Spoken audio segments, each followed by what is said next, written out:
Hi guys, hello and welcome to another Microsoft Word tutorial. In this tutorial, we will learn how you can create table of contents using Microsoft Word in just one click.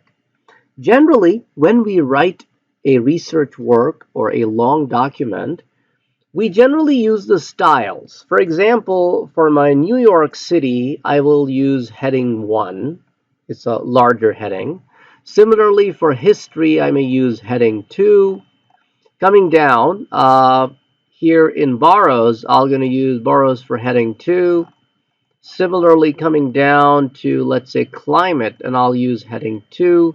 So in some places I have used heading 2, in some places I've used heading 1. I could use other heading sizes too. For example, for Dutch rule, I'll use heading size 3. Now, let's go to the beginning of the document.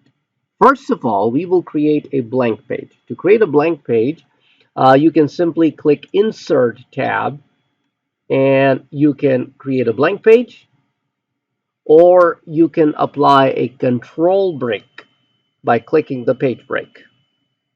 So if I click on page break, it will automatically push New York City to the next page, and it creates a nice page for me.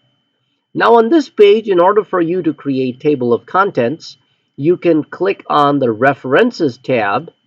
In the References tab, the very first group is Table of Contents, in which you will find the option called Table of Contents. You click on it, and for example, if I pick one of the automatic ones, that's the one that I would like to pick. If you would like to write a manual, you can choose a manual table, but these are two automatic choices I have. So I'll click on the first one, and voila, here you go. So my heading size 1 appears right at the top with page numbers in the document, heading size 2 and heading size 3 listed one more level below.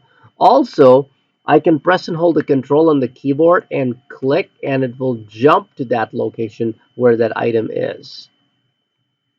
So this is how you can create table of contents in Microsoft Word. Hope you would have enjoyed this tutorial. Don't forget to like, share, subscribe, and comment. And we'll catch you later in another tutorial. Take care. Bye-bye.